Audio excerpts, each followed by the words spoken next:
Good morning everybody.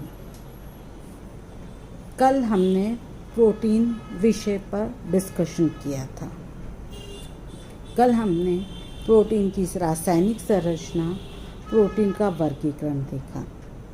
आज हम protein के कार्य, प्रोटीन का पाचन, प्रोटीन का अवशोषण, प्रोटीन की कमी के लक्षण पर चर्चा करेंगे।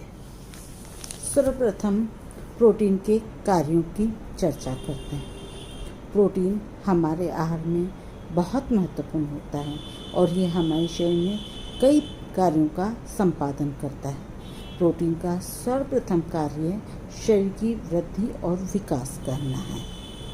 शरीर के निर्माण की सबसे लघुतम इकाई क्या होती है? कोशिका होती है, जो कि प्रोटीन की बनी होती है और प्रत्येक कोशिका अपनी कार्य क्षमता, वृद्धि, विकास के लिए प्रोटीन पर निर्भर करती है।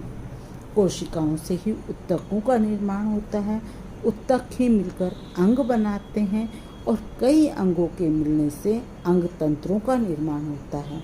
यदि पर्याप्त मात्रा में शरीर में प्रोटीन नहीं होता तो नवीन कोशिकाओं का निर्माण नहीं होता, फलतः ऊतकों और अंगों का निर्माण नहीं हो पाता। अतः शरीर की वृद्धि और विकास के लिए क्या होता है? प्रोटीन अति आवश्यक होता है। प्रोटीन का दूसरा महत्वपूर्ण कार्य है तंतुओं का पुनः निर्माण और मरम्मत करना। जैसा कि हम जानते हैं, सभी कोशिकाएं, ऊतक जो होते हैं वह धीरे धीरे पुराने होते जाते हैं, टूटते जाते हैं। निरंतर श्रम करने एवं विभिन्न शारीरिक क्रियाओं को करने के कारण उनमें टूट फूट होती जाती है। इसके अतिरिक्त हम बीमार हो जाएं, जल जाएं, चोट लग जाए, घाव हो जाए या कोई दुर्घटना हो जाए तो क्या होता है? हमारी कोशिकाएं क्षतिग्रस्त हो जाती हैं और ऊतक भी क्षतिग्रस्त हो जाते हैं। इन टूटी हुई कोशिकाओं की मरम्मत के लिए एवं पुनः निर्माण के लिए प्रोटीन अति आवश्यक होता है।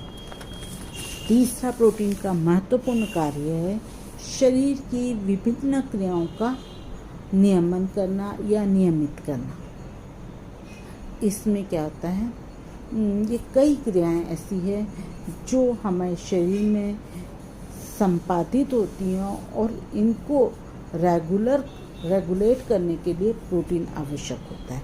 जैसे अम्ल और क्षार की मात्रा को नियमित करना।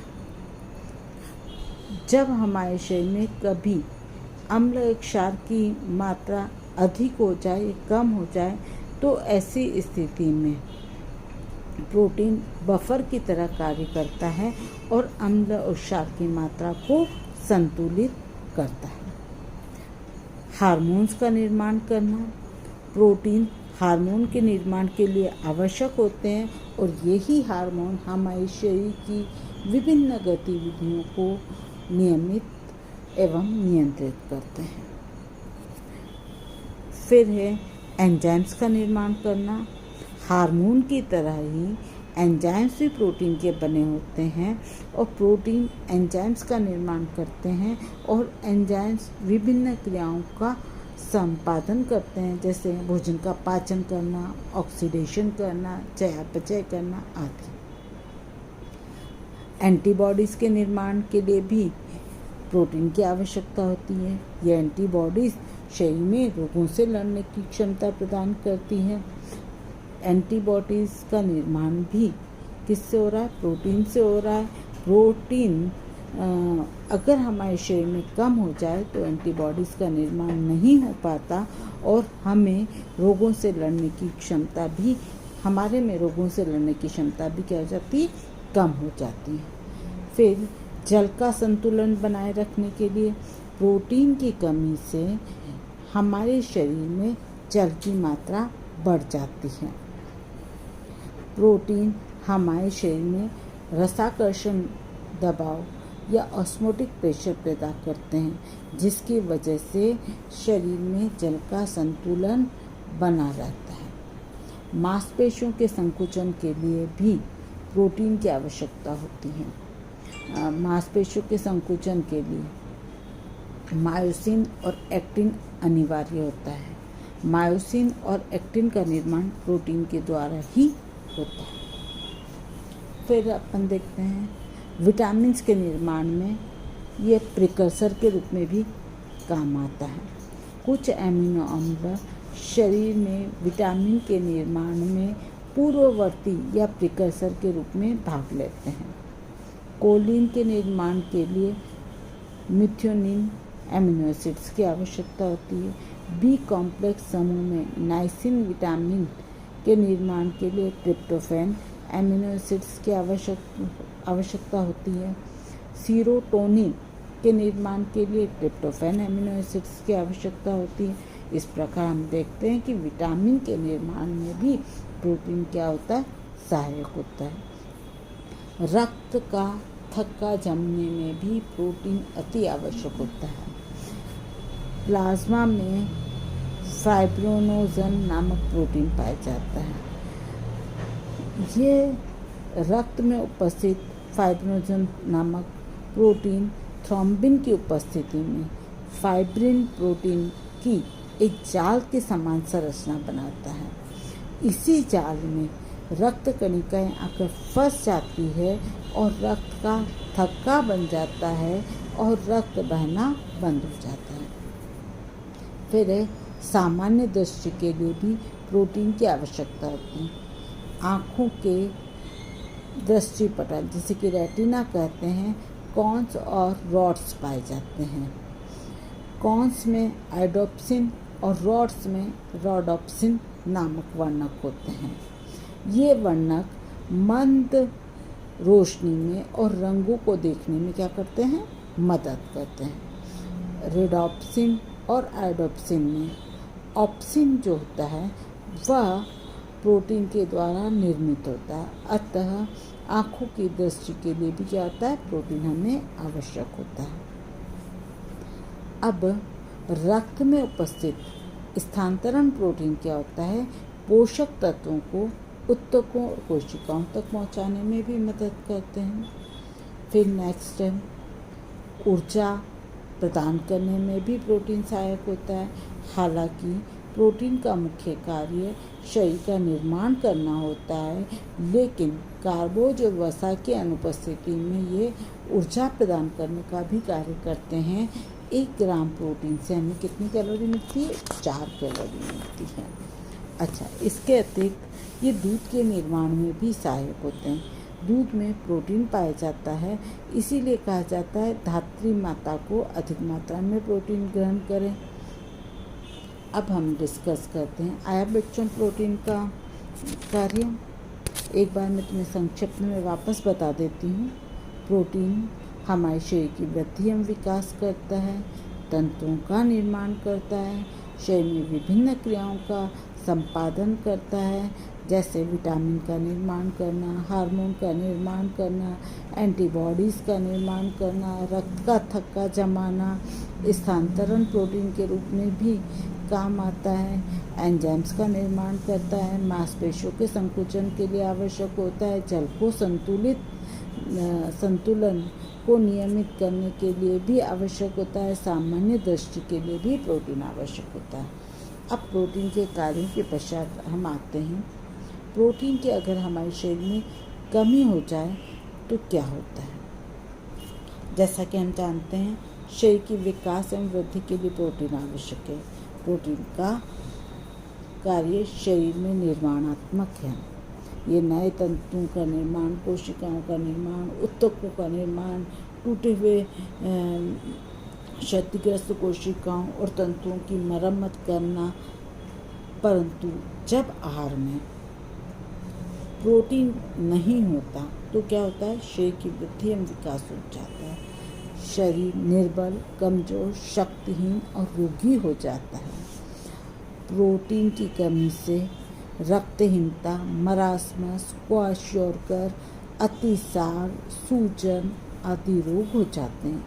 यकृत भी अपना कार्य ठीक से नहीं कर पाता। प्रोटीन की कमी विशेष रूप से 1 से 5 वर्ष के बच्चों में देखी जाती है। प्रोटीन की कमी से बच्चों में मुख्यतः 3 प्रकार के रोग होते हैं। फर्स्ट है क्वाशोरकर, दूसरा है सूखा रोग या मरासमस और तीसरा है मरासमिक क्वाशोरकर। क्वाशोरकर जो है 1 से 4 वर्ष के बच्चों में होता है। ये रोग प्रोटीन की कमी के कारण होता है। इस रोग में क्या होता है, कैलोरी की कमी नहीं होती है और ये रोग उन्हीं बच्चों को होता है जिन्हें कार्बोस पर्याप्त मात्रा में मिलता है परंतु प्रोटीन नहीं होता उनके आहार में।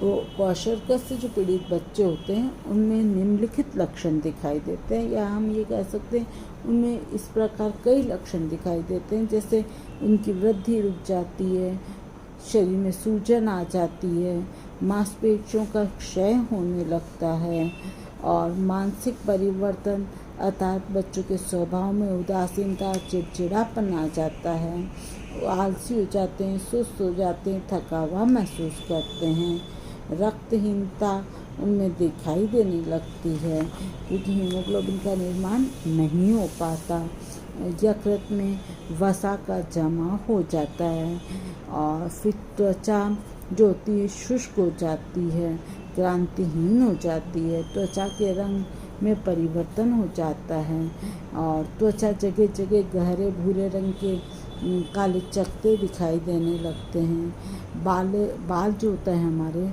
वह सूखे, कड़क, रूखे, चमकहीन हो जाते हैं। बालों का रंग भी जो होता है बदलकर भूरा, मटमैला, सफ़ेद हो जाता है। बालों की वृद्धि भी रुक जाती है।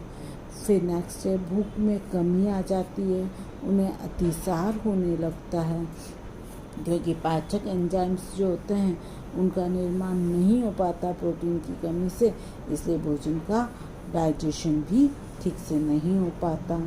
फिर हमारी जो श्लेष्मिक झिल्लियाँ हैं वह भी इससे प्रभावित होने लगती है।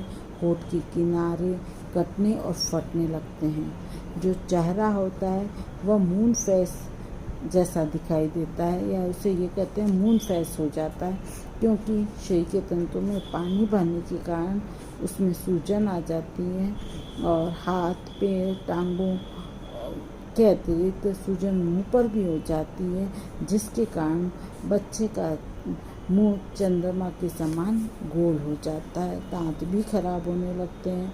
नाड़ी संस्थान पर प्रभाव होने के कारण मानसिक और बौद्धिक विकास भी रुक जाता है। सीखने की क्षमता भी बच्चों में कम हो जाती है। हार्मोन्स का निर्माण भी ठीक प्रकार से नहीं हो पाता। शरीर में विटामिन्स की कमी हो जाती है। बी कॉम्प्लेक्स विटामिन्स जो कि जिसमें प्रोटीन प्रिकर्सर के रूप में कार्य करते हैं उनका निर्माण नहीं हो पाता। विटामिन ए की कमी के कारण आँखों से संबंधित रोग हो जाता है। इस तरह क्वाशोरकर में इस प्रकार के संपूर्ण लक्षण हमें दिखाई देने लगते हैं। अब दूसरा रोग होता है सूखा रोग। प्रोटीन एवं ऊर्जा दोनों की कमी हो जाती है तो क्या होता है, सूखा रोग होता है। ये 6 माह से लेकर 18 माह के बच्चों में देखा जाता है और इसके अगर हम लक्षण देखते हैं तो ये क्वाशोरकर से अधिक खतरनाक होता है।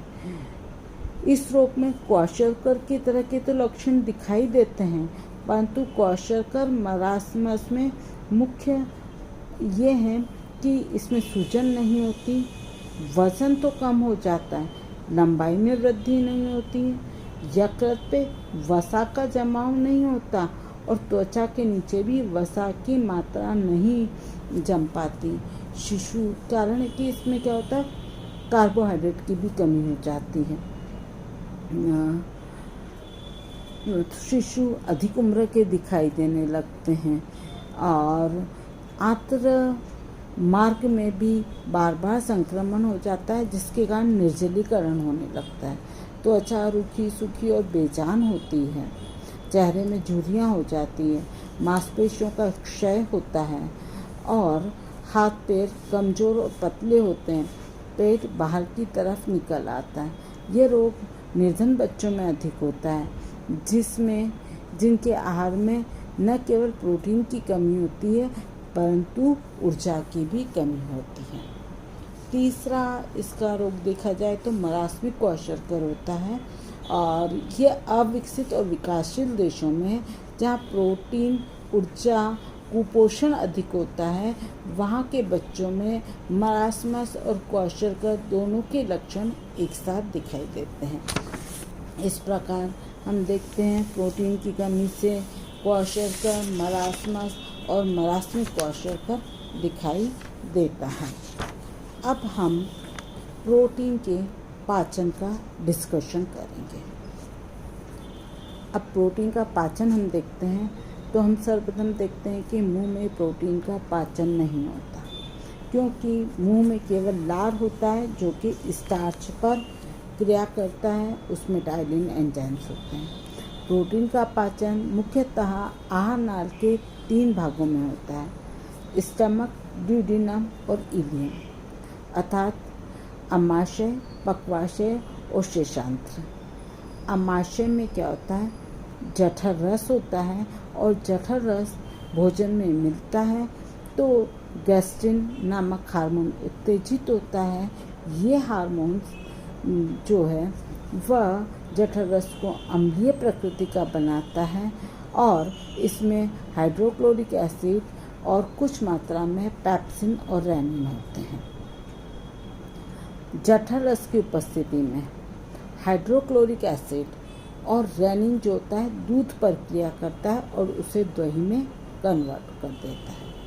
और रेनिन जो है केवल दूध में उपस्थित कैसिनोजन नामक प्रोटीन के साथ ही क्रिया करता है और दूध में घुलनशील प्रोटीन को अघुलनशील प्रोटीन में बदल देता है। पेप्सिन जो होता है दही व अन्य प्रोटीन युक्त भोज्य पदार्थों पर क्रिया करता है, उस प्रोटीन को अपेक्षाकृत सरल रूप में परिवर्तित करता है। पेप्सिन प्रोटीन को पेप्टोन और पेप्टियोज में बदल देता है। अब आता है भोजन अमाशय से होता हुआ छोटी आंत के पक्वाशय, जिसे कि हम ड्यूडेनम कहते हैं, उस भाग में पहुंचता है। पक्वाशय की भित्ति में 3 प्रकार की कोशिकाओं से एंजाइम्स का स्त्रवण होता है, सैक्रिटिन, पैनक्रियोमोजाइमिन तथा कोलेसिस्टोकाइनिन। कोलेसिस्टोकाइनिन रक्त द्वारा यकृत में पहुंचता है और पित्तरस का स्त्रवण करने में सहायक होता है। ये पित्तरस जो पक्वाशय में पहुंचता है और पित्तरस की प्रकृति चूंकि क्षारीय होती है और भोजन जो होता है अम्ल माध्यम से क्षारीय में परिवर्तित हो जाता है। अब पक्वाशय में सैक्रिटिन और पैनक्रियोजाइमिन हार्मोन निकलकर क्या करता है, अग्नाशय रस को उत्तेजित करता है, अर्थात पैनक्रियाटिक जूस निकालता है। पैनक्रियाटिक जूस में ट्रिप्सिन और काइमोट्रिप्सिन नामक एंजाइम्स होते हैं। ये दोनों ही एंजाइम्स बिना पचे हुए और अध पचे हुए प्रोटीन्स पर क्रिया करते हैं और सरल पॉलीपेप्टाइड्स और एमिनो एसिड्स बनाते हैं। यह पॉलीपेप्टाइड्स युक्त भोजन आंतों की क्रमानुकुंचन गति के कारण पक्वाशय से आगे बढ़ता हुआ इलियम में पहुंचता है और यहाँ भोजन में आंत्ररस आकर मिलता है, जिसे क्या इंटेस्टाइनल जूस भी कहते हैं। आंत्ररस की प्रकृति क्षारीय होती है और भोजन का पाचन यहाँ पर भी क्षारीय माध्यम में होता है। आंत्ररस में एरेप्सिन नामक एंजाइम उपस्थित होता है जो पॉलीपेप्टाइड पर क्रिया करता है और प्रोटीन को सबसे सरलतम अणु एमिनो एसिड्स में क्या करता है, परिवर्तित कर देता है। इस प्रकार प्रोटीन का पाचन अमाशय, पक्वाशय, शेषांत्र में हो जाता है। ठीक है, समझ में आया बच्चों प्रोटीन का पाचन कैसे होता है। प्रोटीन का पाचन अमाशय में, पक्वाशय में और इलियम में होता है। अब प्रोटीन का अवशोषण देखते हैं। पचे हुए प्रोटीन का अवशोषण मुख्यतः आहार नाल के छोटी आंत में होता है। हालांकि प्रोटीन का अवशोषण कुछ हद तक आमाशय और बड़ी आंत में भी होता है। 60% प्रोटीन का अवशोषण छोटी आंत में और 28% बड़ी आंत में होता है और 11% किस में होता है? आमाशय में होता है। आमाशय में जो अपना इलियम वाला भाग है उसमें अंगुली के आकार के कई उभार होते हैं जिसे हम वेलाई कहते हैं। ये वेलाई ही अवशोषण का कार्य करते हैं।